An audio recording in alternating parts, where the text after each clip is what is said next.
This video will help you have the best experience skiing or snowboarding at Arapahoe Basin in Colorado. I'll provide a general overview of the entire ski resort, highlighting the best terrain for different ability levels, plus practical advice for planning your visit, like how to get here, parking, lift tickets, and more. Now, Arapahoe Basin, the self-proclaimed legend, or A-Basin as most locals call it, is far from the biggest ski resort in Colorado. But what this resort lacks in size, it more than makes up for with so many other unique claims to fame that give it such a special place in our hearts. Hi, we're Jake and Emily, the two roaming souls. We make helpful videos about the world's best destinations, and despite traveling extensively around the world, this area of Colorado remains the place that we call home. Boasting Colorado's longest ski season, Arapahoe Basin is usually operating from October or November into June or even July. Overall, A-Basin's terrain definitely favors advanced skiers and riders, with advanced terrain making up nearly 3/4 of the whole resort, and it's famous for some of the most extreme terrain in Colorado, like the east wall and the steep gullies. But there's still some good reasons why beginners and intermediates shouldn't skip on Arapahoe Basin. Despite the rather limited options for beginner and intermediate terrain, the small resort feel, affordable lift tickets, inclusive energy, and stunning scenery still draws people of all ability levels. And the parking lot famously has a fun tailgate atmosphere, especially when the warm spring days arrive. The magic of Arapahoe Basin is hard to explain in words, so you'll just have to come experience it for yourself. Before we start, here's some practical tips for visiting Arapahoe Basin. To ski or ride here, you need to purchase day lift tickets or one of the many bundle or season pass options that include access. I don't want to get too into the details because it seems like pass options change every year, but currently in 2025, the mega pass that A-Basin is part of is the Icon Pass. But there's also the A-Basin Season Pass and other discounted pass options like midweek passes, fall or spring passes, beginner passes, and of course regular old day passes. So again, just check the A-Basin website for the most up-to-date pass options that will fit your needs. And as always, buying tickets or passes in advance offers the most savings. Getting here. Arapahoe Basin is located about 1.5 hours from the Denver airport, with Colorado's major highway, I-70, passing almost right by it. If you're coming from the east, there's two ways to get here. The fastest way is to take Loveland Pass, a windy, high-elevation pass that descends right into Arapahoe Basin. Or the other way is to continue on I-70 down to Silverthorne and exit onto Highway 6. Honestly, both routes involve high-elevation mountain roads that are subject to weather-related closures, but Loveland Pass even more so. So all driving times are subject to change based on weather conditions. But in ideal conditions, all things being equal, the Loveland Pass route is about 20 minutes faster. And if you're coming from the west, like any of the towns in Summit County, Highway 6 provides easy access to A-Basin. And it's worth noting that A-Basin does not have any town or accommodation directly adjacent. So your best accommodation options with the easiest access to A-Basin are in nearby Summit County towns like Keystone, Dillon, Silverthorne, and Frisco. Otherwise, to the east, the closest options are Georgetown, Idaho Springs, or anything down towards Denver. But just remember that those require driving the high mountain passes, adding much more road-related weather risk to your daily commute to the resort. So staying in Summit County is somewhat of a safer bet. If you're driving yourself to A-Basin, there are several parking lots at the base of the mountain. On Monday through Friday, parking is free and first come, first served. But paid reservations are required for weekends during peak season. But carpooling with 4 or more people waives the fee. Or arriving after 1 p.m. on weekends doesn't require a reservation. The most desirable parking is the early riser lot right at the base of the mountain, then getting progressively farther away as the lots fill up, with High Noon, Last Chance, and Upper Last Chance. All lots are walking distance from the mountain, but the 10 to 15 minute walk from the Upper Last Chance lot may be challenging for some, especially in ski boots, and shuttle service is available on peak days. The most highly coveted parking spots at A-Basin are affectionately known as the beach. These paid reservation-only spots are right up against the snow, just steps from the frontside lifts. And they're possibly the most iconic ski-in, ski-out, tailgate-friendly ski parking anywhere in Colorado. But admittedly, these spots don't come cheap, and peak weekends usually book up very early in the season. Prices for one beach spot range from about $150 to $400 based on the desirability of the date. So most people turn their beach parking reservation into an event with friends to help split the cost. You only get one parking spot per beach reservation, so carpooling is recommended. But other friends can park elsewhere at the resort and still come enjoy the benefits of that prime real estate. Sunny spring days on the beach are some of the most fun times I've ever had at a ski resort. It's always just a lively tailgate type atmosphere, people commonly dressing up in fun outfits, grilling food, and just vibes at an all-time high. Buses. There are a few options for getting to A-Basin without a car, and Summit Stage is the free county bus network that services all of Summit County, like Keystone, Dillon, Silverthorne, Frisco, Breckenridge, and more. To use this bus for A-Basin, you'll want to check out schedules for the X-Flyer routes. The bus can be an easy way to leave the driving up to someone else and not have to worry about parking at all. Or the Snowstang is the state-run ski bus option that connects Denver to popular ski resorts, but it only leaves from Denver Union Station and Denver Federal Center. So it's only a good option if you're already in the city of Denver, but not so helpful if you're coming from the Denver airport. But there is a train from the airport to Union Station if you don't mind having an extra connection. And there are various shuttle companies that can bring you from the Denver airport to your accommodation in the mountains. Summit Express is our favorite option. If you need ski and snowboard rentals for your visit, A-Basin has their own ski rental shop right at the base of the mountain. Or another option, if you're staying in any of the major towns in Summit County, is Ski Butlers. Their convenient ski rental delivery service brings the equipment right to your accommodation for an in-home fitting. And it includes delivery and pickup. And their pricing is even cheaper than A-Basin's on-site rental shop. And if you use our link or tell them that Two Roaming Souls sent you, you can take an additional 10% off your entire order. But again, this option is only for if you're staying in one of the towns in Summit County. All ski resorts use a trail rating system for explaining the relative difficulty of the terrain. And they are green circles, blue squares, black diamonds, double black diamonds, etc. These color-coded shapes are an easy way to choose terrain that suits your ability level. But trail ratings are relative within each resort. And just fair warning, Arapahoe Basin tends to be a steeper mountain than its nearby peers.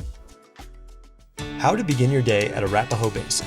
There's only a single base area, so every day at A-Basin starts and ends here. The base has just 4 buildings total. The A-Frame, which has the 6th Alley Bar and Grill, cafeteria, coffee shop, and retail shop. Then the ticket office, the rental and repair shop, and finally the ski school, kids center, and ski patrol. So everything a ski resort needs is all right here. And from this base area, there are several different lifts you can take. Let's start with the beginner terrain and work our way up. With just a single base area, A-Basin is a pretty approachable resort. Yeah, your options are pretty limited, but ultimately that's less decisions to make and less likely you get lost or overwhelmed. Right at the base, you have 2 magic carpets and the beginner Molly Hogan lift. These are great for people just learning how to keep their balance on skis or snowboard. And they made this helpful flow map that makes it really easy for beginners to get around with minimal effort. You can start with the Pica carpet and then cut across over to the Molly Hogan carpet.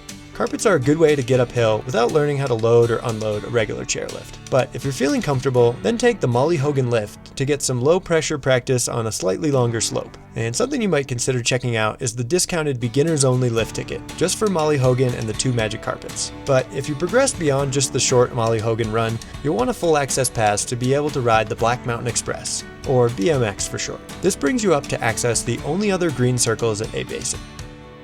This whole area has wide groomed runs with mostly mellow slope, and generally the farther skiers right you go, the less steep the terrain. So starting with the landing strip and Wrangler and working your way up from there. Personally, I think some parts of Sundance might feel a little steep for beginners, so keep that in mind. And really, that's it for green circles at A-Basin. So you can see why A-Basin is a rather limited resort for beginners. But if you feel comfortable taking on some slightly steeper runs, much more of the mountain opens up to you. Alright, let's move on to intermediate terrain. Runs rated as blue squares begin to get a little steeper and are great for people who are confidently linking turns together and ready for a little more speed. Blue squares are often still groomed daily, but not always. If you still aren't comfortable leaving groomed runs, I'll highlight the main areas to stick to. You can start your day with the Black Mountain Express quad chair or the Pallavicini double chair. I would suggest you stick to the Black Mountain Express just because it's a faster lift and ultimately gives you more options for intermediate terrain, where the Pallavicini lift is more of a slower, old school double chair. High Noon and Ramrod are the 2 best quintessential blue groomers at A-Basin. And other than this top section up here, they're pretty steep for blue squares. But just remember that trail ratings are always relative to other trails within each resort. So a blue square at A-Basin is not necessarily the same as a blue square at, say, Keystone or Breckenridge. When you're ready to explore further, I would take the Lenawee Express chair to the top and try some of the intermediate high alpine terrain. It's just wide open bowl skiing with a few groomed strips in the middle. So if you still want groomed terrain, the Lenawee face to Durkam's Gulch is the most obvious way down that's always groomed. But you can always explore off the groomed runs into more variable, natural snow conditions. This entire bowl here is great for that, because there are a few hazards to worry about. But just be aware that it can turn bumpy or into moguls, and it's very hard to ski in flat light or whiteout conditions. Or another fun zone is over here at the East Gully and Cabin Glades. I'm honestly kind of surprised to see it rated as blue square, because it's pretty steep for a short little stretch through here. But the terrain features are pretty fun to weave in and out of. Okay, now if we pop over to the Pallavicini lift, aka Pally, there's some more blue squares over here you can check out. The easiest groom run down is Grizzly Road. It follows the ridge before winding down to the center of the resort. Or if you're more of an upper intermediate, you can slide down here for another way to access the west wall, or drop into the Beavers on Davis. The Beavers is A-Basin's newest terrain expansion that opens up a ton of tree skiing and some above treeline bowls and snowfields. But really the only two intermediate runs here are Davis and Loafer, and they have some steeper sections that will push the boundaries of what some lower level intermediates are comfortable with. So I definitely wouldn't start over here if you're unsure of your ability. Alright, now let's flip over to the back side of A-Basin, aka Montezuma Bowl. This is the only area of A-Basin that doesn't fit on the front side trail map, so we haven't even looked at it yet. You can get here either by taking the Lenawee Express chair or the Beavers chair, and then taking the Lazy J tow rope over to the top of Montezuma Bowl.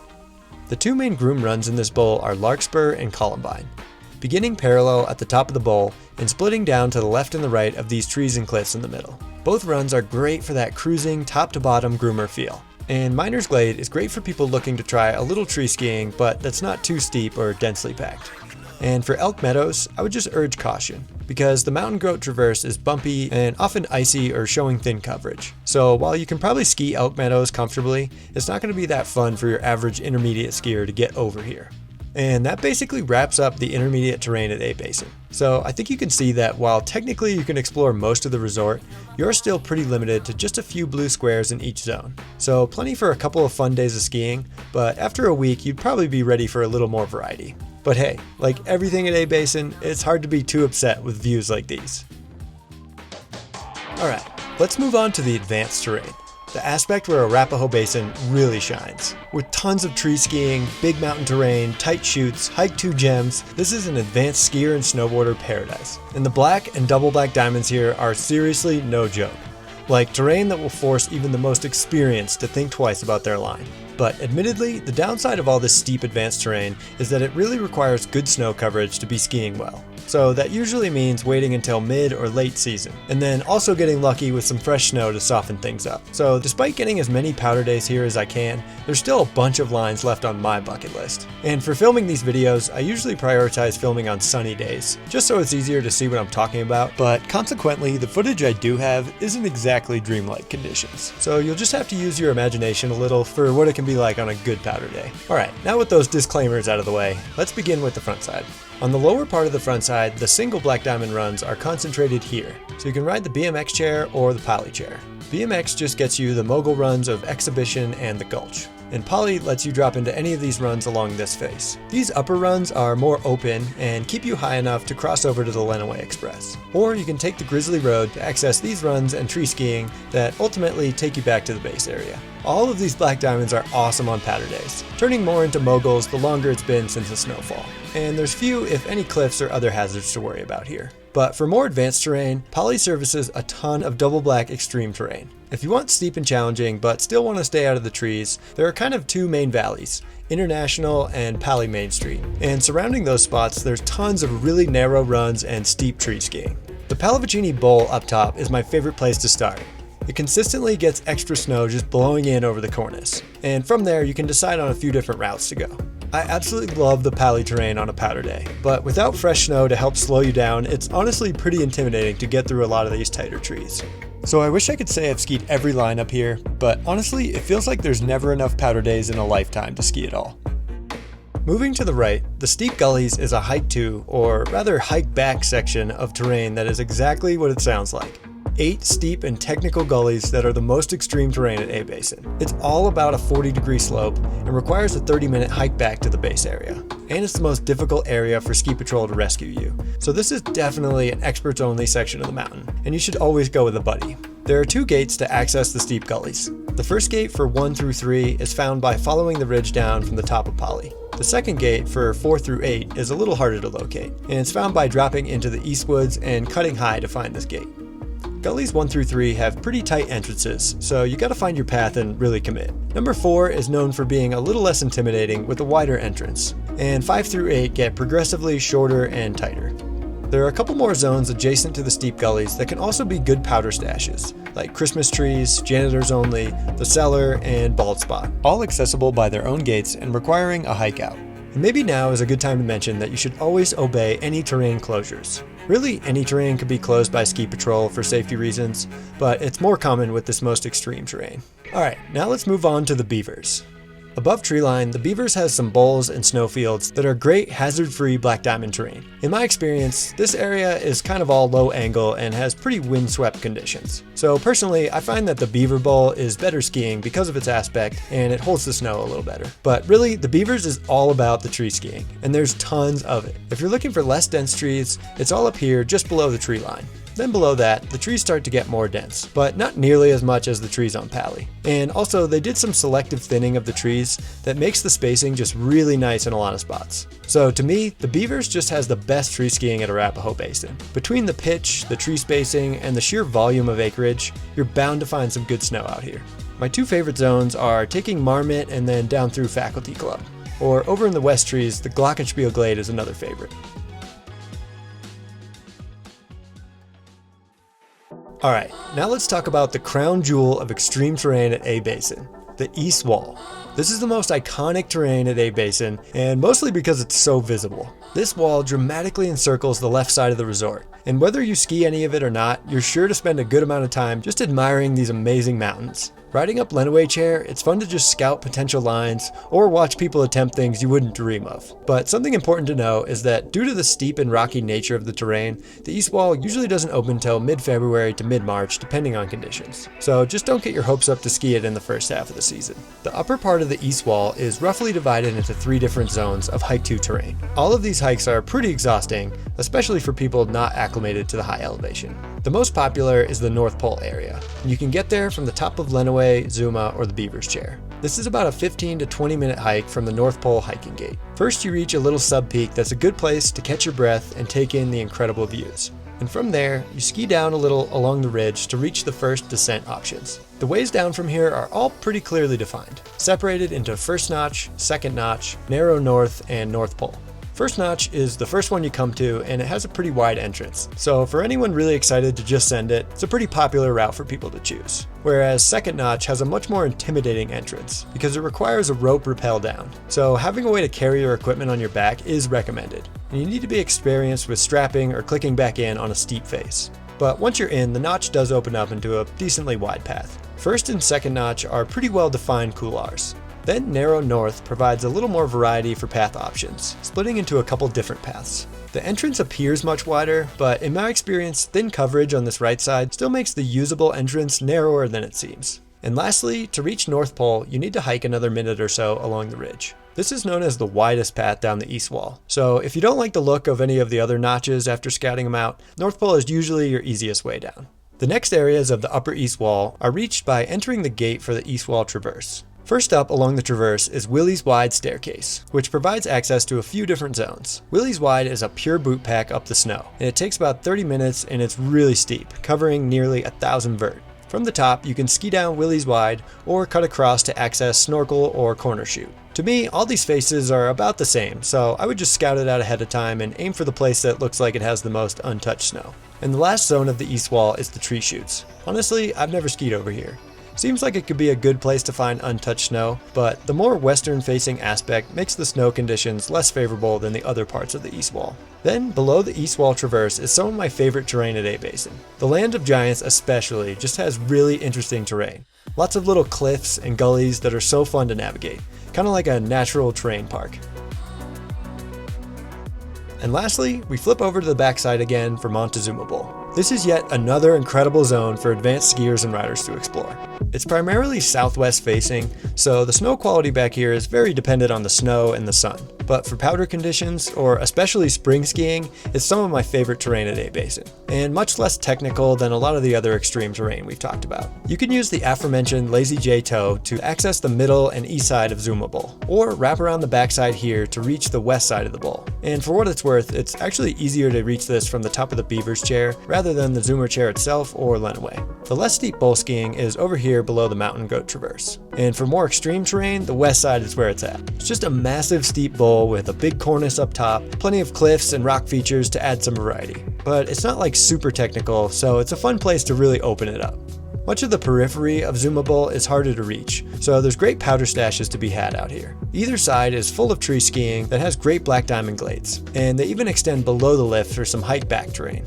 And that pretty much closes up my thoughts on the advanced terrain at Arapahoe Basin. Again, it's important to remember that a lot of the more extreme terrain doesn't open until mid to late season. It requires enough snow and also suitable snowpack that ski patrol can feel comfortable with their avalanche mitigation.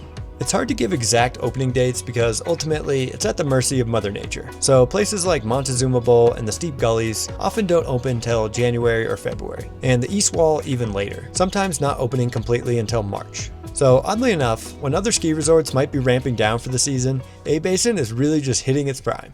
Okay, I know I've covered a ton of information in this video, so here's a quick recap. Beginners can start on the Magic Carpets and the Molly Hogan lift right at the base. Or if you're already comfortable skiing longer runs, take the BMX chair and ski these green circles here. For intermediates, I would recommend taking the BMX chair and starting with Ramrod or High Noon. Or take the Lenawee chair to the top and ski Lenawee Face and Durkam's Gulch. Or if you're comfortable going off the groomers, try exploring some of the open bowl skiing around it. Or you can venture into the Beavers or Montezuma Bowl to explore the couple blue squares they have. And for advanced skiers and riders, there is so much for you to explore. If single black diamonds are more your speed, I would take the Poly or BMX and just stick to this corridor right here. Or almost the entire Beavers Bowl is rated black diamond, but it is mostly tree skiing. For the most consistently fun double black diamonds, I really like the terrain under the Poly lift and the west side of Montezuma Bowl. And if you're ready to rip the most extreme terrain at A-Basin, you should do at least one hike on the east wall, because honestly, it's as much about the experience and the accomplishment as it is about the skiing. And for restaurant options, A-Basin has just a few. Honestly, as a local, I can't say I have much experience with any of them. I'm usually eating some pocket snacks or something grilled in the parking lot. But A-Basin is one ski resort that actually does on-mountain dining pretty well. For quick grab-and-go type options, there's the Coffee Corner and the Legends Cafe in the A-frame, or the 6 Alley Bar and Grill at the south end of the building with more of a regular table service restaurant. And the deck is a great spot for a beer or a Bloody Mary. Then at Mid-Mountain, the Black Mountain Lodge is known for its delicious barbecue and stunning views of the east wall from inside or out on their deck.